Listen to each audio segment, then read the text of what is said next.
Lorsque les Expos se sont présentés au camp d'entraînement en 1977, plusieurs nouveaux venus étaient de la partie.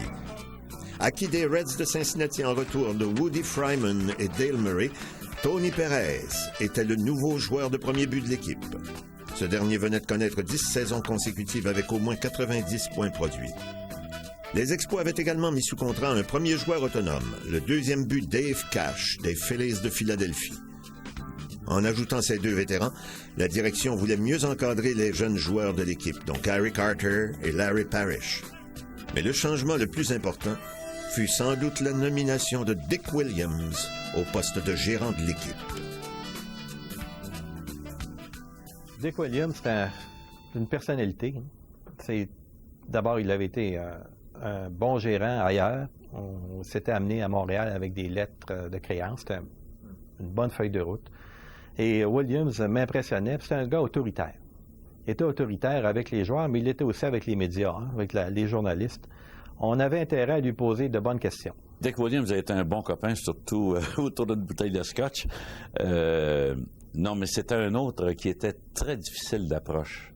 Et moi, j'ai eu le privilège de me lier d'amitié avec Dick, et j'étais un des rares qui pouvait lui poser des questions sur la stratégie. Et souvent, moi, je me suis retrouvé près de la cage des frappeurs, et un journaliste qui venait à côté de moi puis qui me disait, genre, pourrais-tu lui demander telle ou telle chose, parce que lui, il n'osait pas le faire. Mais Dick était un gérant qui n'acceptait pas la critique, comme Gene Ma, ou la plupart des gérants, mais qui l'accepte de gens qui sont autour de lui parce qu'il sait que ça ira pas plus loin. Autre changement important. Après 8 saisons, on disait adieu au petit et sympathique Parc Jarry. Lors d'un défilé précédant le match d'ouverture, les joueurs des Expos se rendaient à leur nouveau domicile, le très grand stade olympique. C'est moi qui l'ai fait, le déménagement. C'est avec moi que Bronfman a signé le bail, parce que moi, j'étais ministre des Sports à ce moment-là et responsable du stade olympique. Et le camp d'entraînement était en cours en 77 et on n'avait toujours pas signé de bail. Moi, je la sentais, la pression très forte. Et tout à coup, le négociateur, j'avais gardé le même négociateur que les libéraux avaient eu, je lui avais fait confiance, mais j'avais donné d'autres directives. M'appelle, puis il dit, là, Bronfman veut vous rencontrer. Il faut que ça passe, il faut que ça casse. Alors, j'ai pris l'avion du gouvernement, j'ai descendu à Dorval, on s'est rencontrés au Hilton de Dorval. Bronfman, je ne sais pas si vous vous rappelez ou si les gens s'en rappellent, mais quelques jours avant le 15 novembre 1976, avait dit que si le PQ prenait le pouvoir, il déménageait aux États-Unis. Alors, disons que c'était pas un de mes favoris, puis j'étais pas un de ses favoris non plus. Mais on a fait ça très civilement, je dois vous dire. J'ai été très étonné. Il y avait 3 points qui restaient en litige. Je suis arrivé au Hilton. Dans ma tête à moi, j'étais prêt à en concéder 2, à condition que je gagne le plus important des 3 points. Et dans les faits, j'en ai gagné 2. Le plus important et un autre. On s'est donné la main. Et j'ai repris l'avion pour Québec. Je suis arrivé de nuit à Québec, donc j'ai pas appelé le premier ministre tout de suite. Je l'ai appelé dès le lendemain matin chez lui. À 7 heures, je savais qu'il était debout, qu'il lisait ses journaux. Et je lui ai dit, on a un deal avec les Expos, ils vont pouvoir jouer au stade. Je vais l'annoncer ce matin. Il dit, vous devez être soulagé et content. J'ai dit oui, et content.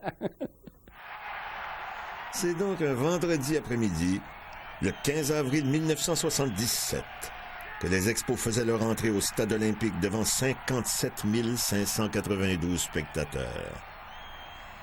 Pour l'occasion, les visiteurs étaient les Phillies de Philadelphie. Le gérant Dick Williams avait désigné le droitier Don Stenhouse comme lanceur partant pour ce match d'ouverture locale. C'est le nouveau venu Dave Cash qui a eu l'honneur d'obtenir le premier coup sûr de l'histoire du stade olympique, un simple à l'avant-champ dès la première manche. Les Expos, à ce moment-là, d'après moi, sont passés aux Ligues majeures. Vraiment, là, officiellement, avec une équipe des Ligues majeures, un plus grand stade, un gérant de renommée, Dick Williams, à l'époque, avait donné beaucoup de crédibilité à la concession, des joueurs de talent. Il est allé chercher des vétérans comme Dave Cash et Tony Perez. C'est à ce moment-là que les Expos, pour la première fois, là, avaient des chances légitimes de gagner un championnat. On allait au Parc Jarry pour avoir du plaisir. Le divorce est arrivé. On est allé au stade olympique, il fallait gagner. Quelle différence. Quelle différence entre jouer pour s'amuser puis jouer pour gagner. L'amour du baseball n'existait plus en 77. C'était la passion pour gagner. Puis à compter de ce moment-là, le roman d'amour venait de côté. Les Expos ont perdu leur premier match 7-2. Mais c'est Ellis Valentine qui a frappé le tout premier circuit au Stade olympique. Ellis Valentine, pour moi, là, c'était... Pour moi, c'est un des meilleurs joueurs de cette époque-là, là, malgré tout ce qui est arrivé. S'il avait été plus dans le droit chemin, je pense que ça aurait fait un joueur extraordinaire. Mais moi, il me faisait triper. Sa façon d'être aussi faisait que ça m'accrochait aussi, là.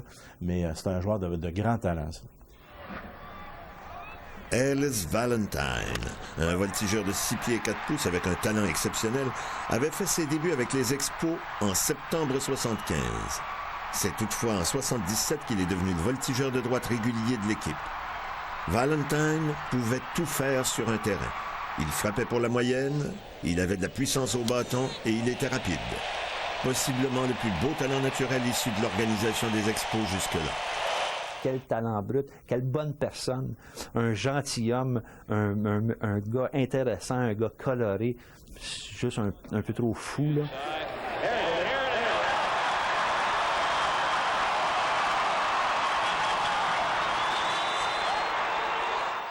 Là, c'était tout un joueur. Je l'ai vu lancer, je sais pas, on a fait une journée, là, il y avait un concours de lancement de balles, puis Valentin l'a passé pour des sous champ gauche. Tu sais, il faut faire de quoi. Et Ellis, ben, il s'est allé un petit peu sur le mauvais bord. En plus d'être un joueur qui était spectaculaire, c'est un joueur qui avait beaucoup de charisme aussi. Et c'était le joueur qu'on voulait voir au bâton avec des coureurs sur les sentiers dans une situation clé, soit en début de match, en fin de match. C'était Ellis Valentine que je voulais voir au bâton. J'avais toujours confiance qu'il était pour obtenir le coup sûr opportun. En 1977, un autre voltigeur, produit de l'organisation des Expos, retenait l'attention. André Dawson mérita le titre de recrue par excellence dans la Ligue nationale grâce à une production de 19 circuits, 65 points produits et 21 buts volés. Ce voltigeur de centre, qu'on surnommait Hawk, allait devenir l'un des plus grands joueurs de l'histoire des Expos. En 10 saisons à Montréal, il frappa 225 circuits et vola 253 buts. À 3 reprises, il fut invité au match des étoiles, en plus de remporter 6 gants d'or pour son excellence en défensive.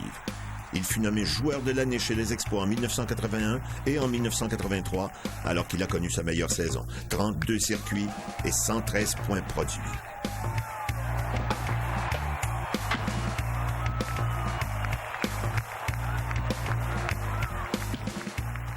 Je me souviens, moi, d'une scène au Stade olympique où j'ai vu, je suis rentré par inadvertance avant le match, et il était debout dans le vestiaire comme ça, puis il y avait 2 soigneurs qui mettaient du tape autour du corps. Pas 1, 2.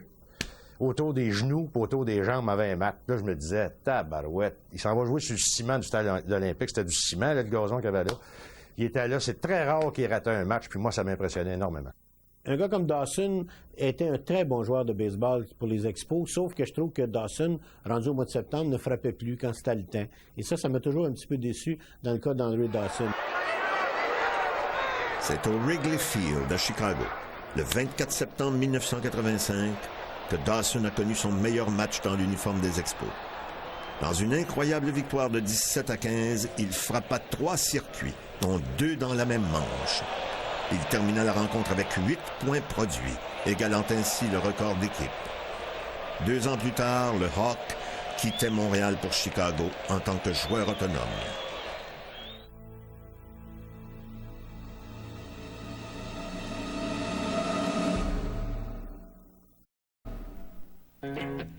Lors du repêchage des joueurs autonomes en 1977, les Expos sélectionnaient le lanceur gaucher Ross Grimsley des Orioles de Baltimore. Grimsley totalisait 87 victoires en carrière dans les majeurs. Il n'a pas déçu de l'état-major des Expos en 78, devenant le premier et seul lanceur à atteindre le plateau des 20 victoires dans l'histoire du club. Moi, je peux pas comprendre ce gars-là. Il a gagné 20 matchs, là, mais il les a gagnés. Il lançait des prises, puis quand le frappeur s'entendait une balle rapide, il y avait un changement de vitesse. Quand il s'entendait à quelque chose d'autre, il y avait d'autres choses qui arrivaient. Puis les joueurs étaient très alertes derrière lui. Grimsley fut choisi joueur par excellence des Expos en 78. mais ne remporta que 10 rencontres la saison suivante. Il fut ensuite échangé en 1980.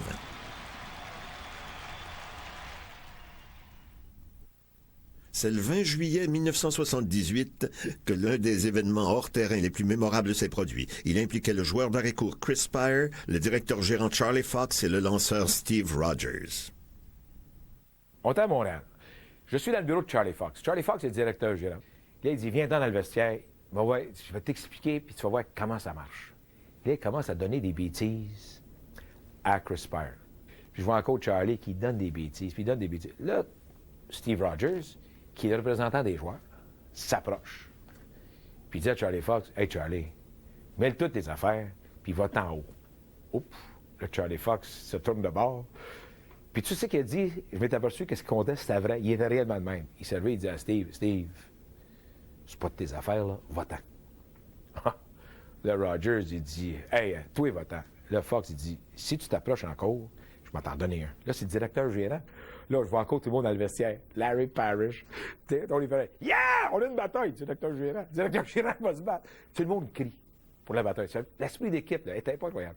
Mais là, Steve Rogers, lui, il est mal pris. Il fait quoi? Mais il n'a rien fait. Sauf Charlie Fox, il a donné un bon coup de poing sur l'œil. Un vrai de vrai. Et là, tout le monde s'attend que Steve Rogers saute. Là, Tony Perez allait dans le courant. Et là, Tony, il a fait rire tellement tout le monde. Là, c'est lui qui tenait Charlie Fox. Pendant qu'il tenait Charlie Fox, il dit aux autres, « Ça n'a pas de bon sens, je tiens le gars de 70 ans. Qu'est-ce que tu fais, Steve? Fais quelque chose! » Probablement motivé par cet incident, Chris Spire connut ce soir-là l'un de ses meilleurs matchs en carrière.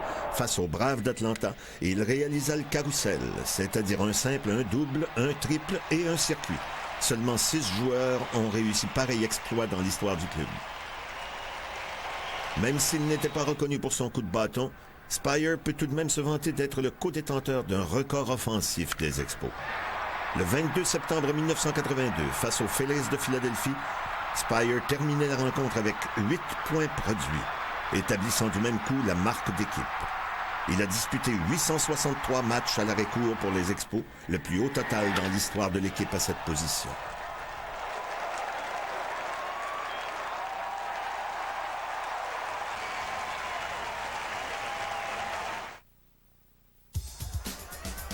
En 1979, un des personnages les plus populaires fit son apparition au Stade olympique. Youpi! Cette sympathique mascotte orange faisait le bonheur des enfants. Sur le terrain, c'est Larry Parrish qui faisait le bonheur des partisans. Ce colosse joueur de 3e but connut sa meilleure saison avec les Expos. Moyenne au bâton de 307, 30 circuits et 82 points produits, ce qui lui valut le titre de joueur de l'année au sein de l'équipe. Parrish fut un joueur clé de 79 à 81. Il a connu 3 matchs de 3 circuits en carrière, le seul joueur des Expos à réaliser cet exploit des 3 circuits à plus d'une reprise. Mais avant le début de la saison 82, il fut échangé aux Rangers du Texas en retour de Al Oliver. Larry Parrish, c'est le gars qui est unifié à l'équipe, et c'est le gars qui n'a pas peur de critiquer, et c'est le gars qui n'avait pas peur d'affronter ses coéquipiers qui ne travaillaient pas. Alors, tu as laissé partir le cœur. Le cœur, le joueur le plus respecté d'équipe de l'histoire. Moi, je pense que les 2 joueurs les plus respectés de l'histoire des Expos. Un qui s'appelle Larry Parrish et l'autre s'appelle André Dawson. Dans toute l'histoire des Expos, c'est les joueurs les plus respectés pour leur éthique de travail et leur leadership. Les 2 meilleurs. La fin de saison 1979 fut tout simplement formidable. Entre le 28 août et le 24 septembre, ils ont remporté 24 matchs sur une possibilité de 30. Dont une séquence de 10 victoires consécutives. Les Expos se retrouvaient en plein cœur d'une course au championnat et l'atmosphère au Stade olympique était fantastique.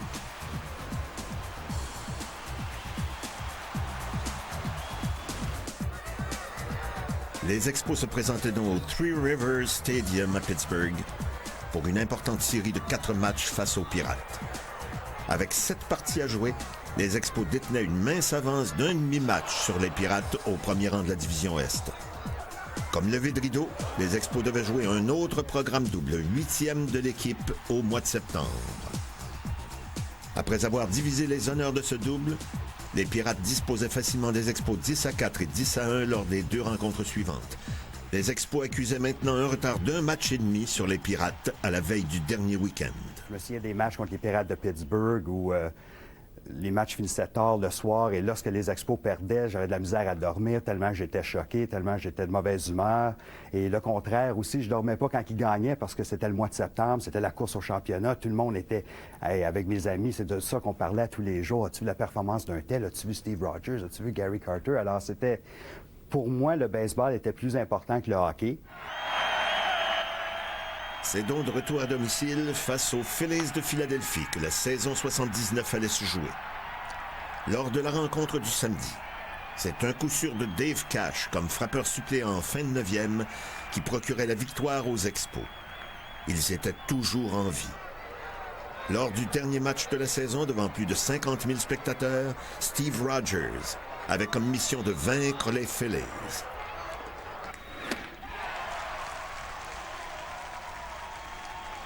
Mais son vis-à-vis était l'excellent gaucher Steve Carlton, en quête d'une 18e victoire. Carlton limita les Expos à seulement 3 coups sûrs, tout en retirant 12 frappeurs sur des prises. Tirant de l'arrière 2-0, Ellis Valentine représentait le point égalisateur en fin de 9e. Mais il n'a pu faire mieux qu'un faible ballon à l'avant-champ. Malgré un dossier de 95 victoires et 65 défaites, les hommes de Dick Williams devaient se contenter du 2e rang dans l'Est.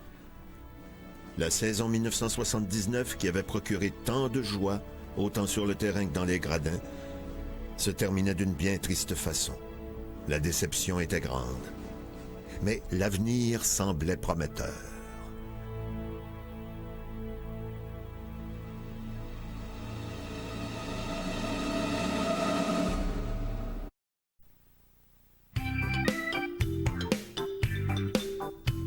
En 1980, les Expos ont pris le virage vitesse. Acquis des Tigers de Détroit en retour du lanceur Dan Schatzeder, Ron LeFlore modifia totalement la stratégie de l'équipe. Le style des Expos a changé du tout au tout avec l'arrivée de Ron LeFlore. C'est devenu une équipe de voleurs de but. On évoluait sur une surface dure, le gazon synthétique, alors ce qui facilitait les doubles quand la balle était frappée dans les allées. C'était pas facile de frapper des circuits au stade olympique. Alors c'était donc à l'avantage de l'équipe d'avoir des coureurs rapides. L'histoire de Ron LeFlore est peu banale. Condamné à une peine d'emprisonnement pour vol à main armée au début des années 70, il fut découvert en prison par le célèbre Billy Martin, alors gérant des Tigers de Détroit. Après 6 ans dans la Ligue américaine, il fut échangé aux Expos. À sa seule saison à Montréal, il domina la Ligue nationale pour les buts volés avec 97, ce qui constitue toujours le record d'équipe. LeFlore aurait facilement atteint le plateau des 100 larcins, n'eût été d'une blessure en fin de saison. Avec son coéquipier Rodney Scott, ils formaient un duo incroyable. Ils ont volé 160 buts et personne ne semblait pouvoir les arrêter. Les Expos, là, tout le monde courait. C'était l'enfer, tabarouette. L'année de LaFleur, Scott, ça, c'était complètement... moi, j'en revenais pas. C'était 1-0 tout de suite. Là, tu savais que c'était 1-0. Dawson faisait compter des points quand il roulait à l'arrêt-course, c'était 1-0. Après, tu as eu avec Tim Raines, évidemment. Mais la vitesse était intimidante. Puis à ce niveau-là, les équipes ne savaient pas comment se défendre contre les Expos. Il était spectaculaire. À tous les matchs, il nous faisait vivre des moments incroyables. Mais ils ont aussi fait vivre un moment assez spectaculaire à San Francisco. Le match est en après-midi. Le match est à 1h35.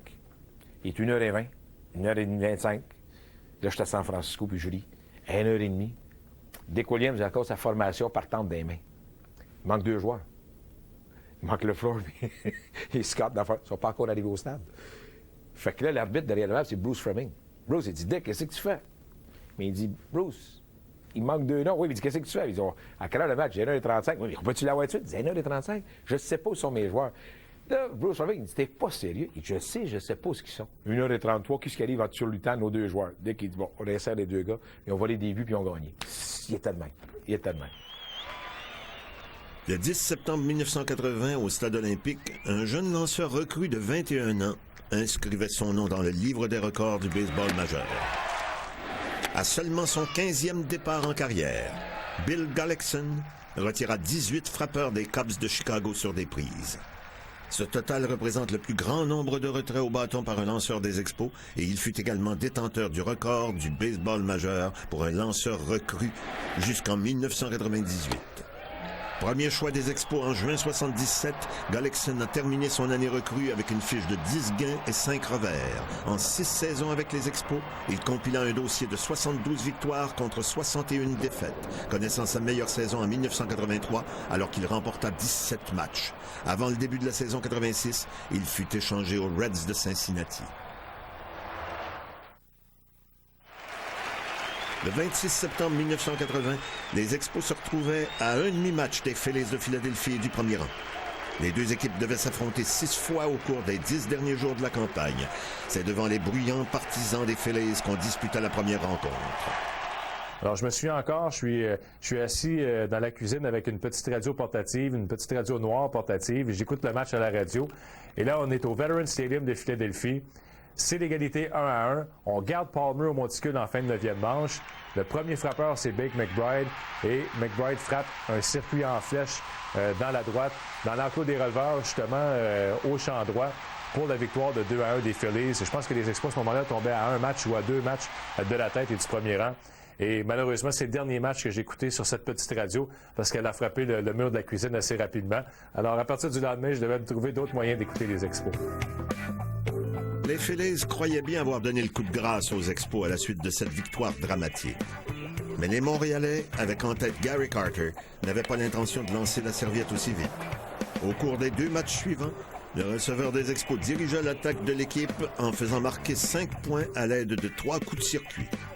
Les Expos remportaient le match du samedi 4-3 grâce à une solide performance de Scott Sanderson, qui avait eu le meilleur sur le toujours dangereux Steve Carlton. Puis le lendemain, le numéro 8 des Expos avait frappé un double et 2 circuits dans un gain de 8-3 face aux Phillies. Au monticule, Steve Rogers avait lancé une partie complète et les Expos quittaient Philadelphie en tête avec une priorité d'un demi-match sur les Phillies. Avec 6 rencontres à disputer, les chances des Expos de remporter un premier championnat étaient très bonnes.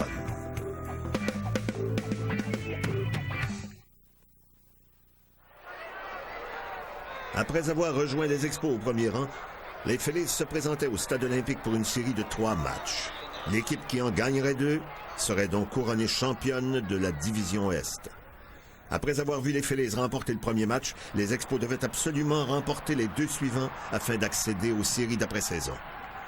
C'est avec plusieurs heures de retard, par une journée froide et pluvieuse, que le match s'était finalement amorcé.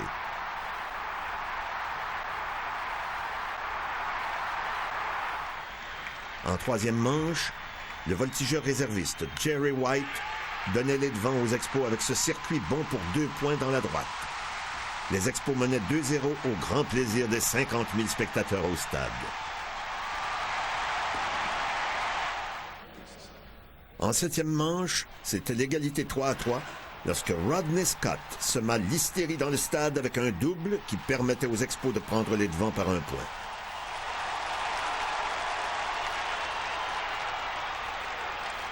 Les Phillies devaient cependant créer l'égalité après 2 retraits en 9e. Puis en 11e manche, le redoutable Mike Schmidt affrontait Stan Benson. Mais ce que je n'oublierai jamais, c'est le silence qu'il y a eu dans le stade quand Mike Schmidt a fait contact avec la balle. Parce que 50 000 personnes qui parlent dans un stade, il y a un murmure, c'est incessant. Alors il y avait du bruit, soudainement, la balle est frappée, puis là, on aurait pu entendre une mouche voler dans le stade, jusqu'à ce que la balle tombe dans les estrades par-dessus la clôture du champ gauche. Mike Schmidt a frappé 548 circuits au cours de sa carrière, mais celui-ci fut probablement l'un de ses plus importants. En fin de 11e, Todd McGraw retira les Expos dans l'ordre et les Phillies remportaient un 4e championnat de division en 5 ans. Pour une 2e année de suite, les Expos étaient éliminés lors du dernier week-end de la saison. Un dossier de 90 victoires et 72 revers à un match seulement du premier rang.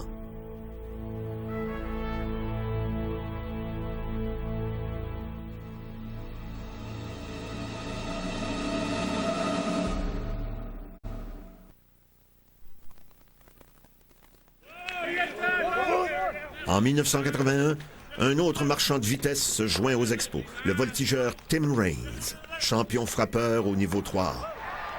La recrue ne déçoit pas les partisans. Il réussit 27 vols de but consécutifs avant d'être retiré pour la première fois le 2 mai. Il brise le record d'équipe détenu par son prédécesseur LeFlore.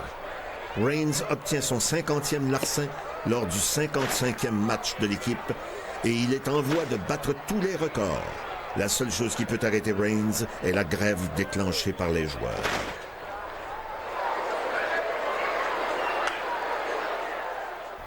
Tim Raines était tellement dominant, je ne sais pas si c'était en 1980 ou en 81.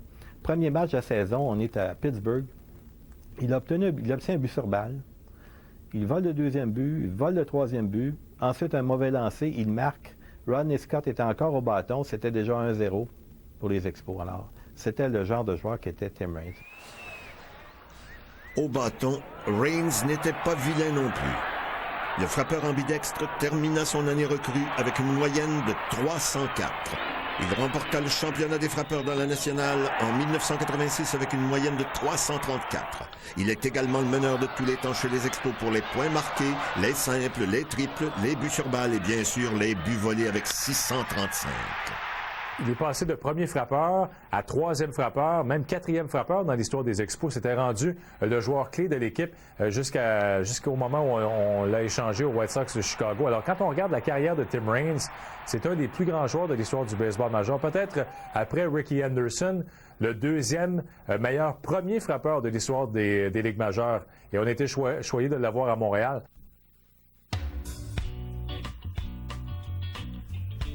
Au début des années 80, les Expos avaient un excellent personnel de lanceurs partants et un nouveau s'est joint au groupe, Charlie Lee.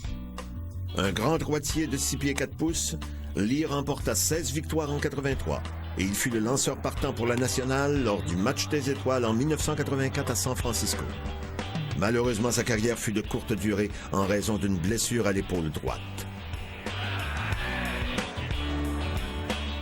Mais Charlie Lee, selon moi, dans la deuxième vague des joueurs, des lanceurs produits par des Expos, ça a été le meilleur et c'est un lanceur que j'ai toujours trouvé qu'il aurait pu faire de grandes choses. Il aurait pu facilement être un lanceur de 18-20 victoires pendant plusieurs années, n'eût été des blessures au milieu des années 80. Le 10 mai 1981, au Stade olympique, lors du deuxième match d'un programme double face aux Giants de San Francisco, Lee ajoutait son nom dans le livre des records de l'équipe aux côtés de Bill Stoneman. Et le lancer. Troisième prise.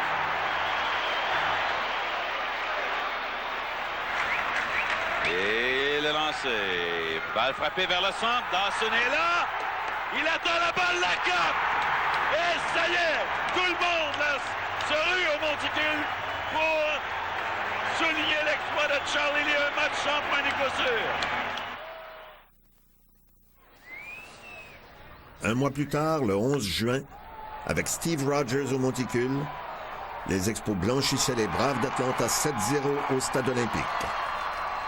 Les partisans ne reverraient l'équipe que 2 mois plus tard en raison d'une grève des joueurs.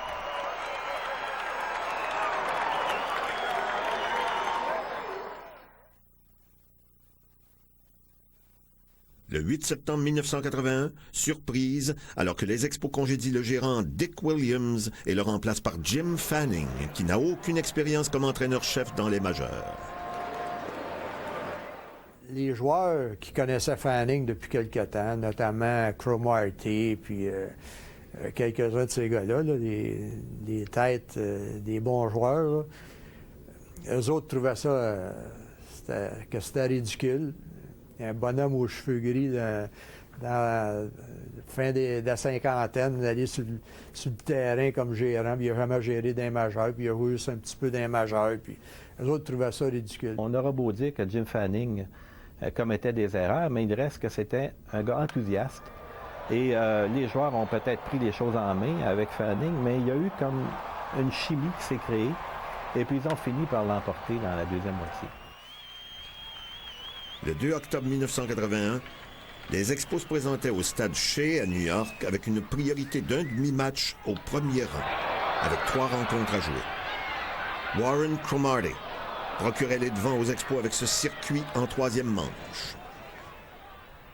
Au monticule, le vétéran Steve Rogers y allait d'une de ses meilleures performances en carrière.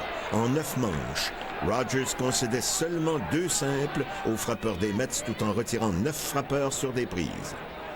Pendant ce temps, les Cards de Saint-Louis subissaient la défaite à Pittsburgh. Les Expos étaient donc à une victoire de remporter le championnat de la deuxième moitié de saison. Le lendemain en après-midi, les Expos avaient la chance de s'assurer du premier rang avec une victoire. Tirant de l'arrière 3-1 en 6e manche, le receveur Gary Carter redonnait espoir à l'équipe avec ce circuit au champ gauche. Une manche plus tard, la recrue Wallace Johnson jouait les héros.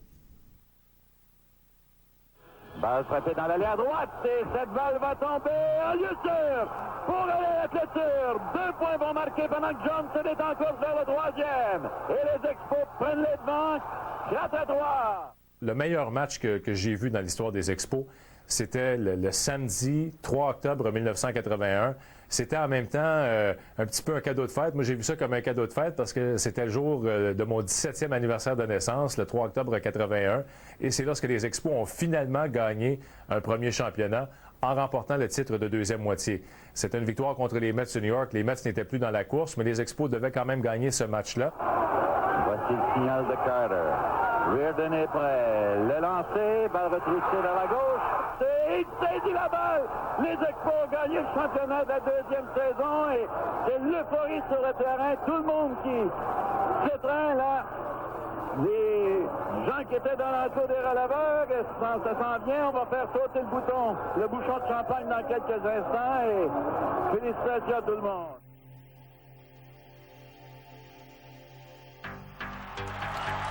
Pour la première fois de leur histoire, les partisans des Expos avaient la chance d'être témoins d'un match des séries d'après-saison. Selon la formule établie par le baseball majeur, les Expos devaient affronter les champions de la première moitié de saison dans l'Est, en l'occurrence les Phillies de Philadelphie. Il s'agissait d'une série 3-5. Steve Rogers était l'homme de confiance du gérant Jim Fanning pour cette première rencontre, et il n'a pas déçu. Avec l'aide de sa défensive, il limitait les Phillies à 1 point seulement en 8 manches et 2 tiers de travail.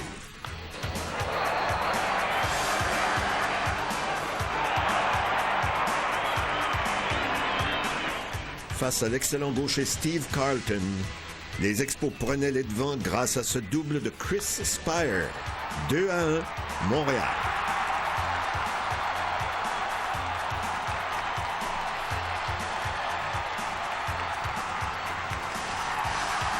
En fin de 9e, avec 2 coureurs sur les sentiers, le releveur Jeff Reardon obtenait le dernier retrait du match et les Expos l'emportaient 3-1 pour prendre les devants 1-0 dans cette série.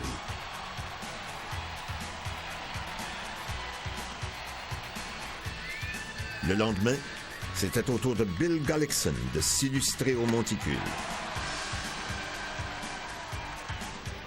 À l'attaque, Gary Carter donnait une priorité de 3 points aux Expos avec ce circuit bon pour 2 points en fin de 3e manche.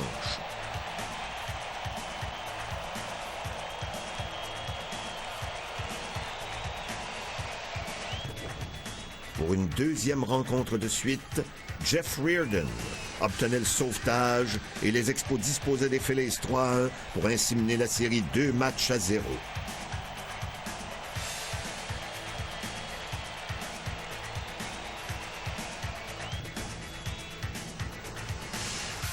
La série se transportait donc au Veterans Stadium à Philadelphie et les Expos n'avaient besoin que d'une victoire pour accéder à la série de championnat.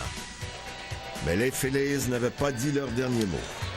Ce circuit de George Vukovich en fin de 10e forçait la présentation d'une 5e et décisive rencontre.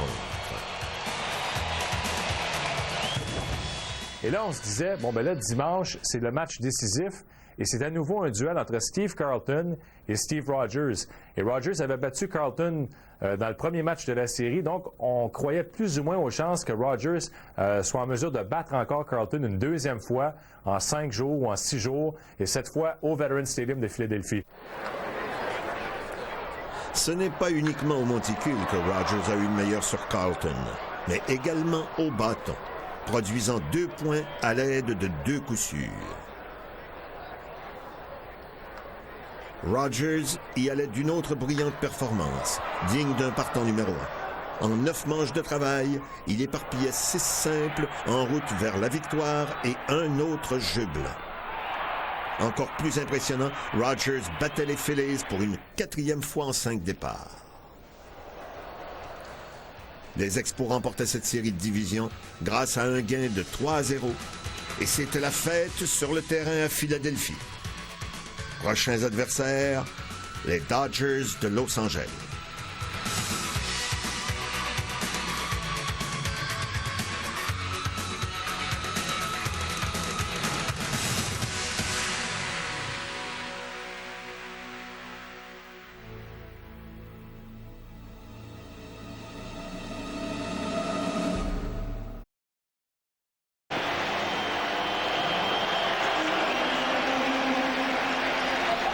Après avoir divisé les honneurs des 2 premières rencontres de la série de championnat face aux Dodgers à Los Angeles, les Expos se retrouvaient au Stade olympique devant 54 372 spectateurs pour le match du vendredi soir.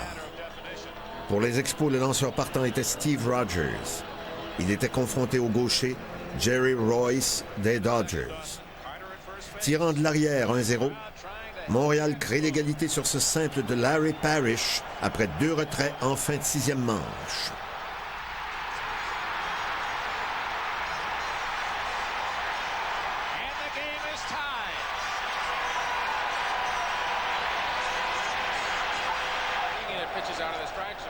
Le frappeur suivant était le voltigeur Jerry White. Ce dernier souleva la foule avec un retentissant circuit de 3 points au champ gauche. C'était 4-1 pour les Expos. Un moment inoubliable. Moi, j'ai jamais vu 50 000 personnes exploser comme ça en même temps. Dans tous les événements que j'ai couverts, j'ai jamais rien vu de tel. C'était tellement soudain, inattendu et spectaculaire. Quand les gens, c'était comme si les gens avaient été assis sur un baril de poudre. Pouf! 50 000 personnes qui se lèvent d'un seul coup, là. Ben, même nous autres, les journalistes, on s'est élevés. Ils disent, voyons donc, que c'est ça, cette histoire-là? Ils s'en vont en série mondiale. Ils n'ont jamais été aussi proches, ce soir-là, de la série mondiale. Je me souviens de ça, là, c'est le monde, bien évidemment, quand la balle est partie, là, il y a certaines personnes se sont levées tout de suite, ceux qui étaient sûrs que c'en était un. Les autres, les plus sceptiques, ont attendu sur le bout du siège, mais le cri de joie qu'il y a eu à ce moment-là, extraordinaire. Extraordinaire. J'en parle, j'en ai encore les frissons. Les Dodgers ont toutefois poussé la série à la limite avec une victoire le lendemain. Puis le dimanche, le début de la rencontre fut retardé en raison du mauvais temps. Le baseball majeur devait prendre une décision, reporter le match ou attendre encore quelques heures. Moi, je vais voir Jim Fanning, M. Fanning, il était le gérant. J'ai dit, aimez-vous mieux jouer aujourd'hui ou demain? Et il dit, comment aujourd'hui ou demain? Ça fait 3 heures qu'on attend. Mais si vous voulez jouer aujourd'hui, on va jouer d'après moi vers 7 heures. Là, il est 4 heures l'après-midi. Ah, non, je ne veux rien faire dans ça. Je retourne le voir vers 5 heures. Ça vous tente de jouer aujourd'hui ou demain? J'ai dit, il dit, pourquoi? Mais j'ai dit, peut-être il va pleuvoir jusqu'à 9 heures si vous me dites qu'on joue demain. Ouais. Il dit, puis on est tous les deux là. Il dit, moi, Burris, si je donne une journée de plus de repos, ça va m'aider. Oui, mais je dis, Valenzuela. Il dit, c'est pas Valenzuela, il faut que je batte. Il faut que je m'assure que mon lanceur, à moi, fait le travail.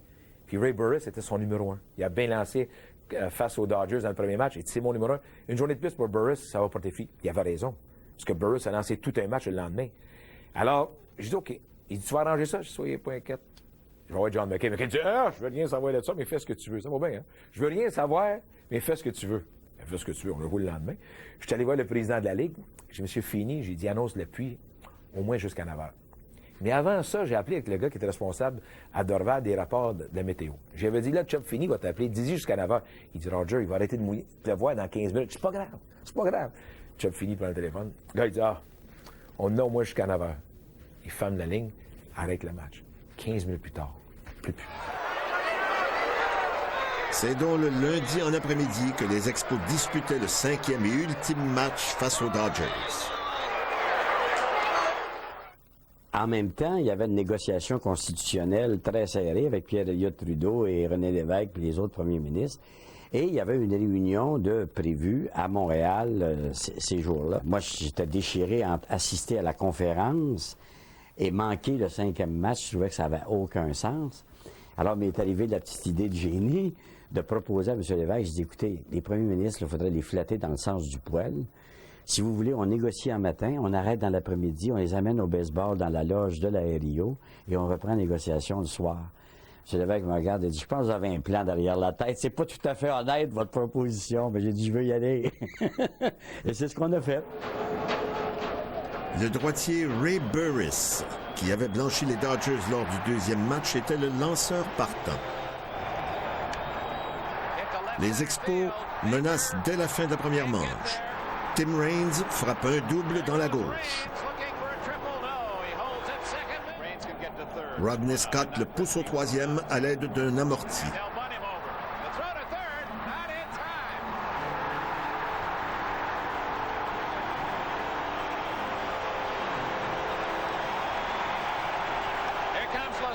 Les Expos ont Valenzuela dans les câbles, mais André Dawson frappe dans un double jeu. Les Expos doivent donc se contenter d'un point en première manche.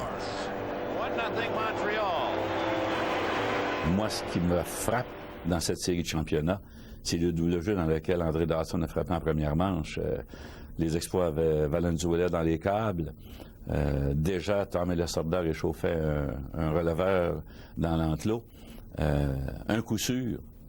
Et n'importe quoi sauf un double retrait aurait permis aux Expos d'assommer les Dodgers dès le départ et qui sait ce qui serait produit par la suite.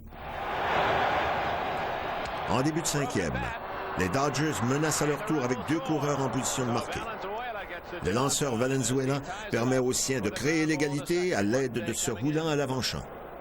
Nous sommes de retour à la case départ, la marque est de 1-1. Le duel de lanceurs se poursuit entre Burris et Valenzuela. En septième, André Dawson réalise un beau jeu au champ centre. Une manche plus tard, les Expos surprennent Dave Lopes en souricière entre le deuxième et le troisième coussin pour mettre fin à une menace.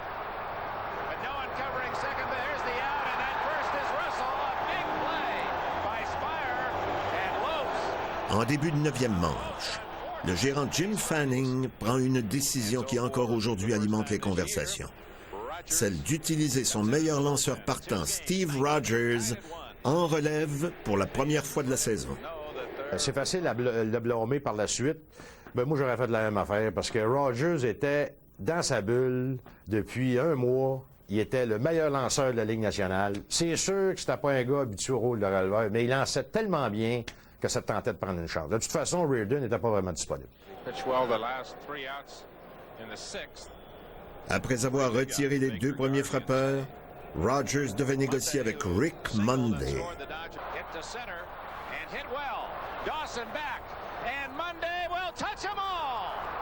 Ce dernier brisa l'égalité et le cœur des partisans avec un circuit au champ centre. Moi, je l'ai vécu par l'intérieur, si tu veux, parce que j'étais dans l'abri des joueurs, un peu comme on faisait avec RDS. Mais cette fois-là, c'était avec TVA. Puis on était sur le banc, puis on vivait ça, puis on pensait qu'on s'en allait en série mondiale. Et quand Rogers est arrivé au monticule, les gens avaient encore confiance, il n'y avait pas de problème. C'est Rick Monday, c'était pas le meilleur frappeur qui existait de l'autre côté non plus. Mais quand il a frappé la balle, là, moi, comme tout le monde, on a regardé la balle, puis là, en même temps, je regardais les joueurs. Tout le monde a baissé la tête, c'était comme... Et pourtant, tu te dis, ils ont encore un tour au bâton. Tu sais, je veux dire, on a peut-être... Mais c'était comme le coup de massue, là. C'était comme tous nos rêves, tous nos joies vont tomber. Le temps entre le fait de voir la balle passer par-dessus le champ centre et le fait que dans la manche suivante, on procède à retirer nos trois... ça a été 10 minutes d'enfer total et 10 minutes où est-ce que, tu sais, je pensais à Yogi, puis je me dis, mon Dieu, j'espère que Yogi a raison, j'espère que c'est pas fini tant que c'est pas fini, un retrait, c'est pas fini, deux retraits, c'est pas fini, ça achève. J'ai espéré jusqu'à la fin.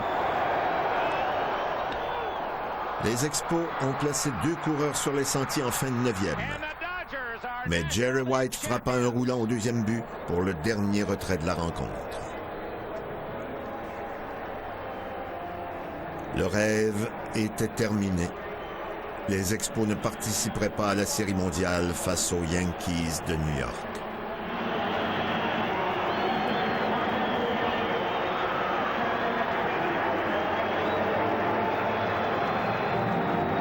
c'était une équipe qui était vouée, en ce qui me concerne, aux plus grands honneurs. Peut-être pas une dynastie, mais la façon dont on pouvait recruter des joueurs, les former par la suite, c'était vraiment quelque chose à voir. Et les Expos, à ce moment-là, étaient cités en exemple partout dans le baseball.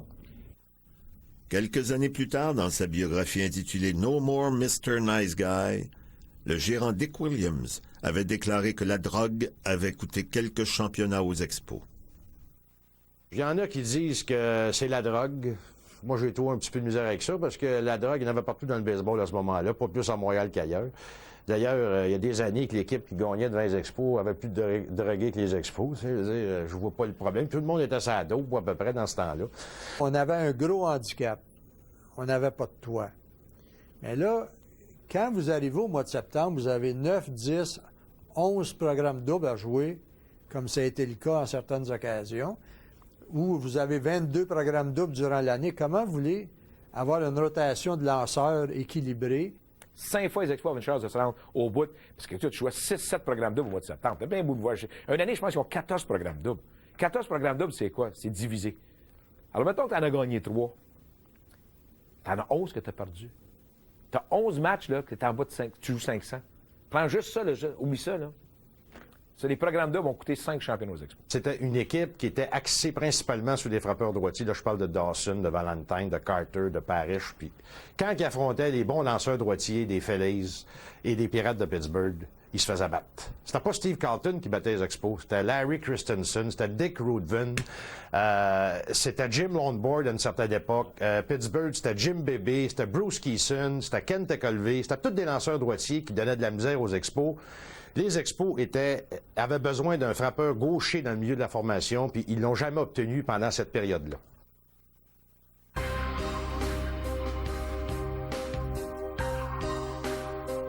Ce fameux frappeur gaucher, les Expos l'ont finalement obtenu à la fin du camp d'entraînement en 1982. Al Oliver était acquis des Rangers du Texas en retour de Larry Parrish. La première année de Al Oliver avec les Expos, moi, j'ai jamais vu une machine à frapper aussi incroyable. Chaque fois qu'il s'élançait, c'était un contact franc. Les doubles, les circuits, il n'avait peut-être pas un très bon gant au premier coussin, mais il compensait tellement par son attaque. Oliver connut l'une des meilleures saisons pour un frappeur dans l'histoire de l'équipe. Il remporta le championnat des frappeurs avec une moyenne au bâton de 331, en plus de frapper 43 doubles, 22 circuits et produire 109 points. Oliver mérita le titre de joueur de l'année chez les Expos en 1982. Ce ne fut toutefois pas suffisant. L'équipe termina au 3e rang de la division Est. Il passa 2 saisons à Montréal avant d'être échangé aux Giants de San Francisco.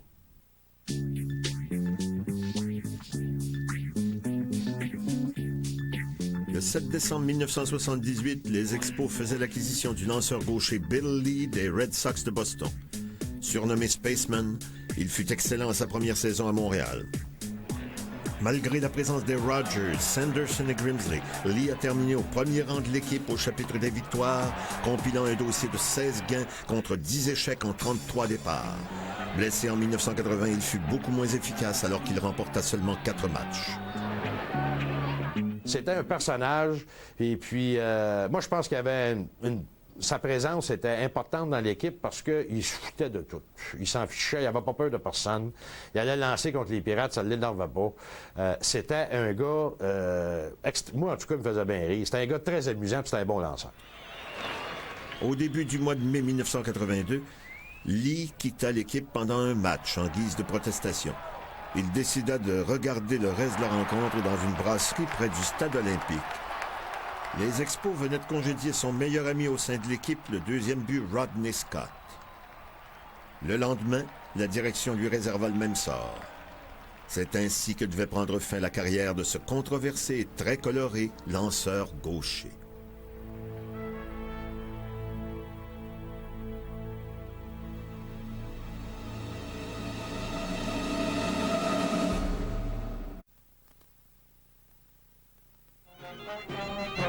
En juillet 1982, la Ville de Montréal eut l'honneur d'accueillir les meilleurs joueurs du baseball majeur alors que le stade olympique était l'hôte du traditionnel match des étoiles. C'était la première fois que cette classique avait lieu à l'extérieur des États-Unis. Sur le terrain, on a fait ça une scène internationale. On a invité les joueurs de chacun des pays qui a eu du baseball professionnel. On a eu les meilleurs joueurs japonais, coréens. Tout le monde était là. Les Latins. Orlando Cepeda en parle encore aujourd'hui. Ces joueurs-là étaient là, avec des joueurs québécois et canadiens. Les Expos étaient également fort bien représentés. En plus du gérant Jim Fanning comme instructeur, les Expos avaient 5 joueurs en uniforme. Al Oliver, Tim Raines, André Dawson et Gary Carter. De plus, c'est Steve Rogers qui avait été désigné comme lanceur partant pour la Ligue nationale. Dave Concepcion des Reds de Cincinnati fut nommé joueur du match. Il avait donné les devants à la nationale avec un circuit bon pour 2 points en deuxième manche. En sixième, 2 vedettes locales permettaient à la nationale d'augmenter son avance. Gary Carter frappa un simple au champ-centre pour ainsi faire marquer Al Oliver qui avait réussi un double quelques minutes plus tôt. La Ligue nationale disposait de l'américaine 4-1 devant plus de 59 000 spectateurs au stade olympique. Au début de la saison 1983, les Expos accueillaient un nouveau gérant, Bill Virdon. Bill Virdon, c'était tout le contraire de Jim Fanning. C'était pas un homme très loquace. C'était pas facile de composer avec Bill Virdon. C'était un homme qui répondait, faisait de courtes réponses. On se disait, en quittant le stade, on joue au racquetball demain. Bill, oui, correct. Quelle heure? 6h30? OK, parfait. Alors, on se rencontrait à 6h15 au terrain. Bonjour Bill, bonjour Jacques. On pratique? On pratique. Quelques échanges. Tu prêt? Oui, OK. On commence. 1-0. Puis là, lorsque le match était terminé, merci Jacques, on se revoit demain? Oui, correct. Alors, la communication, c'était pas un gars qui était facile d'approche. Même s'il possédait les éléments pour former une équipe compétitive en 83 et 84, les Expos n'ont pas réussi à jouer pour une fiche de 500 sous la direction de Virdon. Mais ce qu'on a su par après, c'est qu'il ne voulait pas revenir comme gérant. C'est John McKay qui l'avait convaincu de prendre l'équipe en main, puis qui l'avait supplié. Ça ne tentait plus. Fait que quand il est arrivé là, je pense son attitude de déteint sur l'équipe en général. Tu n'avais plus le même enthousiasme parce que lui, ça ne tentait plus. Puis ça a coûté, d'après moi, quelques bonnes saisons aux Expos.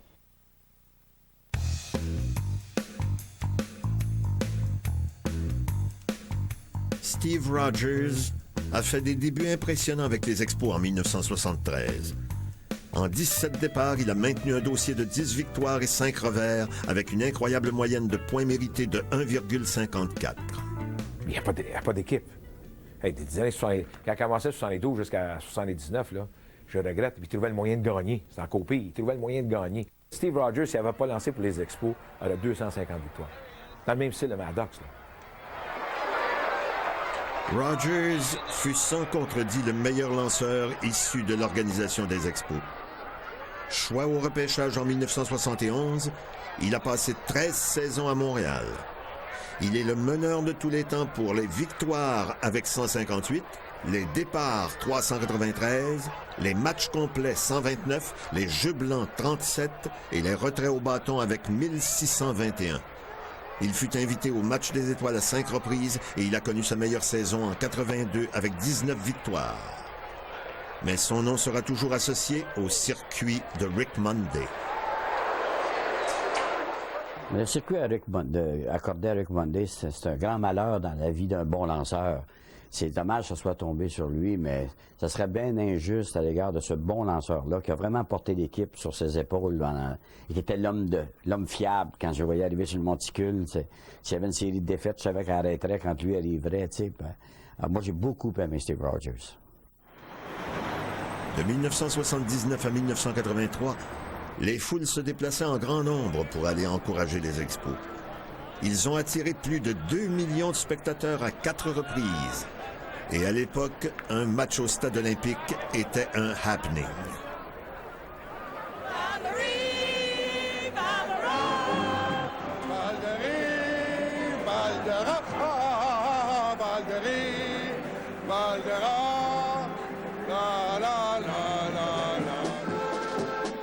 quand j'entends que Montréal n'est pas une ville de baseball, c'est tellement pas vrai. Le baseball est né à 400 000 d'ici. Montréal est plus une ville de baseball que Los Angeles, que San Diego, que la Californie, que tous ces coins-là de l'Amérique. Ça vient d'ici, le baseball. Napoléon Lajoie, son grand-père, Napoléon Lajoie, c'est un gars du Cap-de-la-Madeleine. Je veux dire, je suis pas capable d'entendre ça, moi, que Montréal n'est pas une ville de baseball. C'est pas vrai. C'est pas vrai.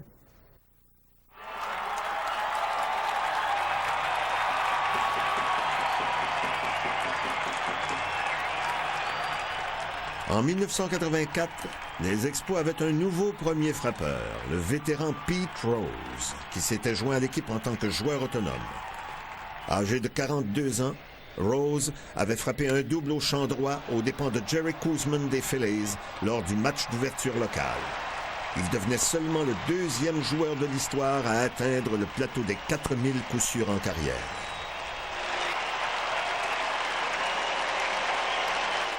Peut-être dur à son endroit, mais c'est un égocentrique. Me, myself and I. Je me souviens, avec Roger, on travaillait ensemble à ce moment-là, et CKAC, on nous avait demandé de faire une émission de ligne ouverte avec Pete Rose. Alors, on rencontre Pete Rose, OK, on va se réunir chez Roger, au condo que Roger louait là-bas, et Pete restait dans le même complexe, alors c'était pas tellement loin. Sauf que les 3 premiers rendez-vous qu'on a faits, Pete Rose ne s'est pas présenté. Et au 4e, lorsque finalement il s'est présenté, bien, l'émission d'1 heure n'était pas assez longue. Alors, quand ça faisait son affaire... Les Expos avaient été impressionnés par ce qu'il avait fait à Philadelphie, tu sais, puis ils pensaient d'avoir en lui une espèce de leader, mais ça a été un fiasco monumental.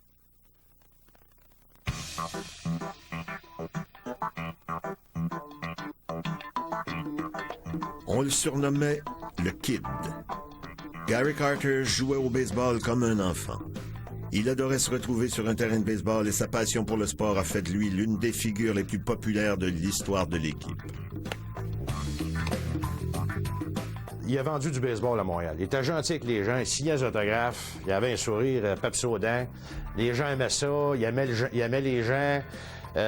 C'était un joueur qui, à Montréal, a eu un impact considérable. Puis moi, je persiste à dire qu'il y a bien des gens qui ont tourné le dos aux Expos, la journée où ils l'ont échangé. Carter est devenu le receveur régulier des Expos en 1977. Dès sa première saison au Stade olympique, il s'est imposé, claquant 31 circuits, ce qui constitue alors le record de la franchise. Il fut choisi joueur de l'année au sein de l'équipe à 4 reprises.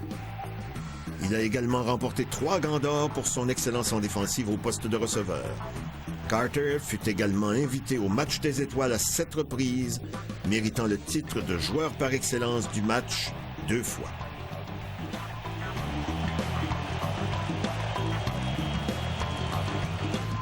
On le voyait partout.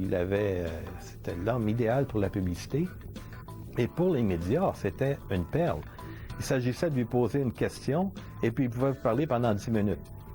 Carter n'avait pas que des amis dans le vestiaire parce que il y avait un peu de jalousie. On pouvait voir qu'il y avait un peu de jalousie. Certains joueurs enviaient un peu sa façon d'attirer les médias, sa façon aussi d'être toujours sous les réflecteurs. Mais il reste que Carter, sur le terrain, était un joueur dominant et c'était un meneur sur le terrain. Gary Carter était une super vedette à Montréal et il voulait être payé en conséquence. C'est à contre-cœur que le propriétaire des Expos, Charles Bronfman, consentit à lui offrir un contrat de 5 ans pour 10 millions de dollars. Cependant, le 10 décembre 1984, les Expos l'échangeaient aux Mets de New York en retour de 4 joueurs.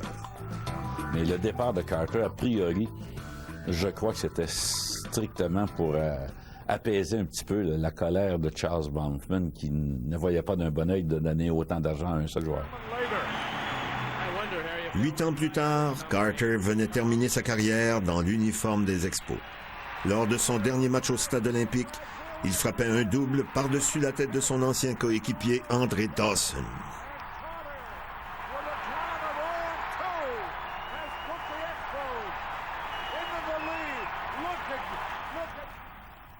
En 2003, il a rejoint les plus grands joueurs de l'histoire en devenant le seul Expo intronisé au temple de la renommée du baseball majeur. Le départ de Carter avant le début de la saison 85 signifiait donc l'arrivée de 100 nouveaux. Le voltigeur Herm Winningham, le receveur Mike Fitzgerald, le lanceur prometteur Floyd Humans et l'arrêt-court U.B. Brooks. De ces 4 joueurs, Brooks fut le meilleur. Dès sa première saison avec les Expos, Brooks devint le premier joueur d'arrêt-court à récolter 100 points produits depuis Ernie Banks avec les Cubs de Chicago en 1960.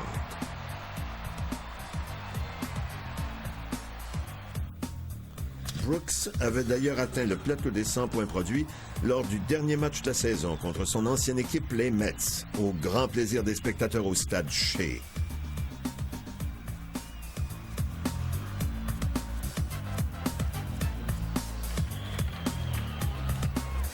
Un autre ancien des Mets s'est illustré avec la formation montréalaise, le releveur Jeff Reardon.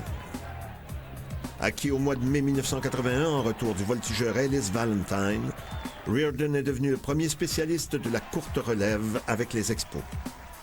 Il a connu 5 saisons d'au moins 20 sauvetages et il a dominé la Ligue nationale à ce chapitre en 1985 avec 41. Il fut échangé aux Twins du Minnesota après la saison 86.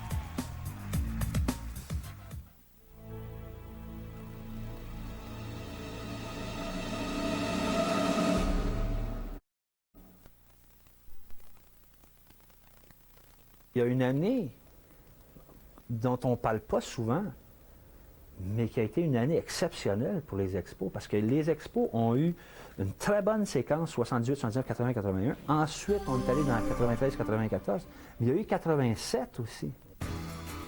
Cette année-là, quelques joueurs obscurs s'étaient mis en évidence. Le super réserviste Casey Kendall, le voltigeur Mitch Webster et le deuxième but Vance Law. À la fin août, un nouveau lanceur s'est joint au club. Pascual Pérez. L'excentrique dominicain qui avait connu quelques bonnes saisons avec les Braves avait conquis les Montréalais par son style pour le moins différent. En 10 départs avec les Expos en 87, il remporta 7 victoires contre aucune défaite.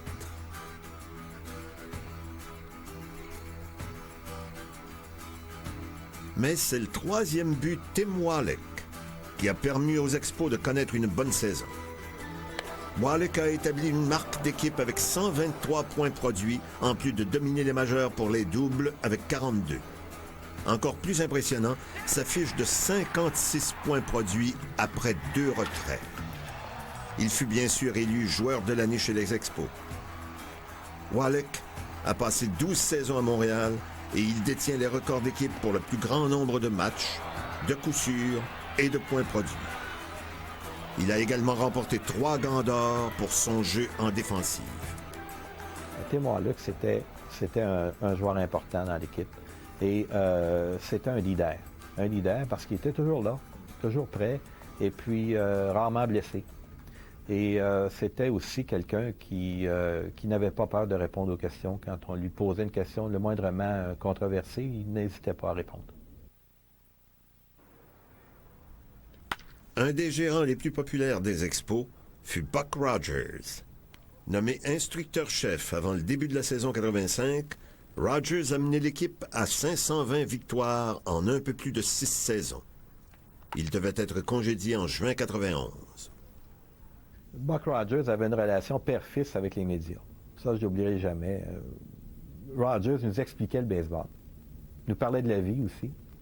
Il nous parlait un peu de tout. Alors, c'était un gentil gérant. Sur le terrain, en tant que gérant, Buck Rogers était un gérant bien ordinaire. Au plan de la stratégie, on ne peut pas dire que Buck Rogers est un grand gérant. Naturellement, c'est le premier gérant avec qui j'ai travaillé. Alors, ça va toujours demeurer un être cher, mais c'est un homme qui était tellement plaisant avant les matchs, pendant les matchs, après les matchs. C'était un gars qui respectait vraiment ses employés.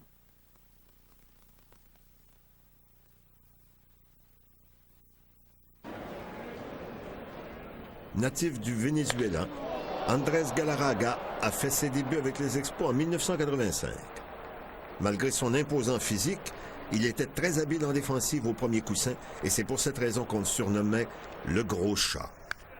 Galarraga connut de très bonnes saisons entre 1987 et 1990, atteignant le plateau des 80 points produits à 4 reprises. Trop souvent retiré sur des prises, il fut échangé aux Cards de Saint-Louis avant la saison 92. C'est un gentil géant, un homme très sympathique, très agréable de lui parler.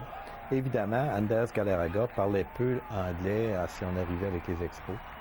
Je me souviens de son premier circuit, celui qu'il avait frappé contre Kurt Kepshire à Saint-Louis, au Busch Stadium.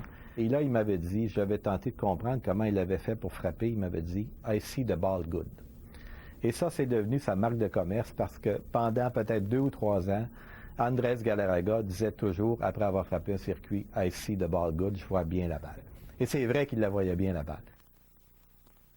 En 1988, c'est l'entrée en scène d'un géant de 6 pieds 10 pouces, Randy Johnson. Les Expos, à l'époque, m'envoyaient à la Ligue de perfectionnement juste pour aider. Et je me souviendrai toujours, Randy Johnson, j'avais une voiture en location. Et Randy était toujours dans les parages. Je disais, « Hey Pierre, tu peux-tu me donner un livre? Tu peux-tu m'amener à telle place? À quel restaurant tu t'en vas? » Et à chaque semaine, il voulait toujours me donner comme 20 $ pour l'essence. Puis là, moi, je le regardais, je disais, « Randy, tu fais pas une scène, tu fais pas d'argent encore. Garde ton argent, il n'y a pas de problème. » Puis là, aujourd'hui, c'est le lanceur qui gagne, 16 millions par année. Il fit ses débuts avec les Expos le 15 septembre 1988 face aux Pirates de Pittsburgh. Le premier frappeur qu'il affronta fut le diminutif John Cangellosi, à peine 5 pieds 7 pouces. Johnson remporta 3 victoires en 4 départs au mois de septembre. Lorsque j'ai vu son répertoire, c'est là que j'ai réalisé, oh boy, et à l'époque, c'était un jeune Randy Johnson. Il n'avait pas encore la maîtrise de ses tirs, et c'est ce qui était dangereux. Tu savais jamais où la balle était pour aller, mais par contre, une chose que tu savais, c'est que c'était pour avoir beaucoup de puissance. Au mois de mai 1989, les Expos échangeaient Johnson en compagnie de 2 autres lanceurs aux Mariners de Seattle, en retour d'un autre gaucher, Mark Langston. On était dans l'avion, on s'en allait vers San Diego. Et de savoir qu'on avait enfin eu Mark Langston, parce que ça faisait longtemps que les gens en parlaient, et on avait une bonne équipe, on savait qu'on avait une chance de remporter la division. Alors, l'arrivée de Langston, c'était vraiment un coup incroyable à l'époque pour les Expos. J'étais avec eux à San Diego quand la nouvelle est tombée que Mark Langston, et je me souviens, j'ai dit à Serge Touchette, il va y avoir du baseball au mois d'octobre à Montréal. Moi, j'étais convaincu que l'acquisition de Langston, on payait cher, entre autres, un dénommé Johnson qui a eu une certaine gloire par la suite. Mais j'étais d'accord avec cette transaction-là. J'étais convaincu qu'on venait d'acquérir le championnat. Je suis rentré dans ma chambre d'hôtel. Tim Wallach m'avait téléphoné dans ma chambre, me demandé si c'était une joke. Ben non, je dis, c'est vrai, Tim, Mike, il dit, voyons, ça n'a pas de bon sens. Je dis, je te le dis. Il criait au téléphone. Le 28 mai 89, par un superbe dimanche après-midi à San Diego, Langston faisait des débuts prometteurs dans l'uniforme des Expos. En 8 manches de travail, il limitait les Padres à 1 point mérité sur 4 coups sûrs, tout en retirant 12 frappeurs sur des prises. En 24 départs avec les Expos, Langston compila un dossier de 12 gains contre 9 revers, tout en retirant 175 frappeurs au bâton en 176 manches et 2 tiers. Mais l'arrivée de Langston ne fut pas suffisante. Les Expos se sont écroulés en fin de saison. Le 26 juillet, ils occupaient le premier rang de la division Est avec une priorité de 3 matchs et demi sur les Cubs de Chicago. Mais soudainement, rien ne fonctionnait pour les hommes de Buck Rogers. Fiche de 11 victoires et 17 défaites au mois d'août, suivi d'un mois de septembre désastreux alors qu'ils perdaient 20 des 29 dernières rencontres. Les Expos terminaient au 4e rang de la division avec une décevante fiche de 500. C'était incroyable qu'une telle équipe subisse une série de 7 défaites avec des lanceurs partants comme Dennis Martinez, Mike Langston, Bryn Smith. Il y avait des bons... C'était incompréhensible. L'équipe avait complètement baissé les bras. J'aime pas utiliser le mot choquer, là, parce que je trouve pas que c'est souvent justifié, là. Mais dans ce cas-là, ça a été l'année des chokers.